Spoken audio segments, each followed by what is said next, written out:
நம்மோடு தொலைபேசி வாயிலாக புதிய நீதி கட்சி தலைவர் திரு ஏசி சண்முகம் இணைப்பில் இருக்கிறார். வணக்கம் திரு ஏசி சண்முகம். வணக்கம் பிரதர். வணக்கம். இப்ப விமான நிலையத்துல நீங்க பிரதமரை வரவேற்றிருக்கிறீங்க. அவருடைய 3 நாள் தமிழ்நாடு பயணம் எப்படி பாக்குறீங்க? எந்த அளவுக்கு முக்கியத்துவமானது அப்படின்னு நீங்க நினைக்கிறீங்க? உலக தலைவர்களிலே ஒருவராக வளர்ந்திருக்கின்ற ஒரு ஒப்பற்ற தலைவர். தமிழ் மீதும் தமிழ் மக்கள் மீதும் தமிழ் கோயில்கள் மீதும் தமிழ் மக்களுடைய கலாச்சாரத்தின் மீதும் எவ்வளவு நம்பிக்கை வைத்திருக்கிறார் என்பதற்கு இது ஒரு முதல் எடுத்துக்காட்டு.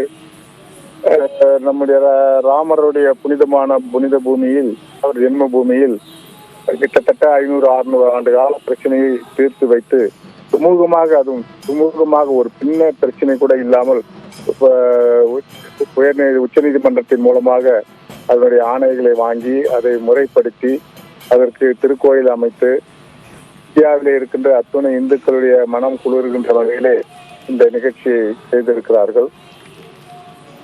அவர்களே தமிழ்நாட்டிலே வந்து நம்முடைய சென்னையிலே மிகப்பெரிய கலாச்சார விழாக்கள் நடக்கிறது. கலாச்சார போட்டிகள், நம்முடைய பாரம்பரிய விளையாட்டுகள் எல்லாம் அங்கே அரங்கேறி நடக்கின்றது. அதை துவக்கி வைத்துவிட்டு இன்று இரவு இங்கு தங்குகிறார். நாளை மீண்டும் திருச்சி ஸ்ரீரங்க பெருமாள் மீது அந்த திருக்கோயிலில் விஜயம் செய்து ராமபிரானுடைய அடுத்த முக்கிய அவதாரமாக இருக்கின்ற இந்த ஸ்ரீ ரங்கநாதரை வழிபட்டு மீண்டும் ராமேஸ்வரம், காசி ராமேஸ்வரம் புண்ணிய பூமி என்று சொல்வார்கள், அந்த ராமேஸ்வரத்திலே வந்து அத்துணை கிணறுகளிலும் புனித நீர் ஆடிவிட்டு அங்கு இருக்கின்ற ராமர் வழிபட்ட சிவனை வணங்கி தமிழ் கலாச்சாரம் தமிழ் பண்பாடுக்கு எவ்வளவு முக்கியத்துவம் கொடுக்கிறார். ஐநா மன்றத்திலே அப்படிப்பட்ட ஒரு அற்புதமான தலைவரை இந்தியா பெற்று இருக்கிறது. திரு ஏசி சண்முகம், அந்த பெருமைகளை நீங்க பட்டியல் போடுறீங்க. இந்த பெருமைகள் தமிழ்நாட்டு மக்களுக்கு போய் சேருமா? அது வரக்கூடிய நாடாளுமன்ற தேர்தல், ஏன்னா பலரும் வைக்கக்கூடிய பார்வை என்னன்னா, புத்தாண்டு தொடக்கத்திலையும் சரி இப்பயும் சரி அவர் மீண்டும் மீண்டும் தமிழ்நாட்டுக்கு வருவது, இங்கே ஒரு பாஜக ஆதரவு தளத்தை உருவாக்கணும்னு அவர் முயற்சி மேற்கொள்கிறார் அப்படின்னு. அதற்கு ஒரு பாசிட்டிவான பதில் கிடைக்குமா மக்கள் கிட்ட இருந்து? இல்ல, நிச்சயமா மக்கள் மாறி இருக்கிறார்கள்.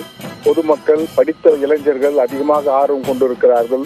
ஒன்று மட்டும் நிச்சயம், யார் தடுத்தாலும் மீண்டும் பிரதமர் ஆவதை யாராலும் தடுக்க முடியாது. தமிழ்நாட்டில் கேட்கிறேன் நான், தமிழ்நாட்டில் அதற்கான ஆதரவு தளம் உருவாகும். ஆகவே தமிழ்நாட்டு மக்களும் நிறைய புத்திசாலிகள், நிறைய அறிவாளிகள், நிறைய பல விவகாரங்களுக்கு முன்னோடியாக இருக்கின்றவர்கள் மீண்டும் பிரதமர் ஆவதற்கு பாரதிய ஜனதாவினுடைய மிகப்பெரிய சக்தி வாய்ந்த எம்பிக்களை நிச்சயமாக அனுப்புவார்கள். மக்கள் மனம் மாறி இருக்கிறார்கள். அது இந்த தேர்தலிலே அது வெளிப்படும். ஆகவே தமிழ் மீது அவர் எவ்வளவு, தமிழ் பொங்கல் விழாவிலே கூட எங்களெல்லாம் அழைத்து முருகன் அமைச்சர்கள் வீட்டிலே வந்து கொண்டாடினார்கள்.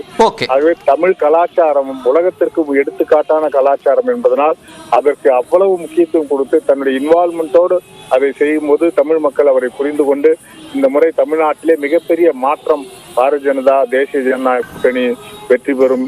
ஆகவே அதை எதிர்பார்ப்பது தவறும் இல்லை. நன்றி திரு ஏசி சண்முகம், இணைப்பில் வந்து உங்களுடைய கருத்துக்களை பதிவு செய்தமைக்கு.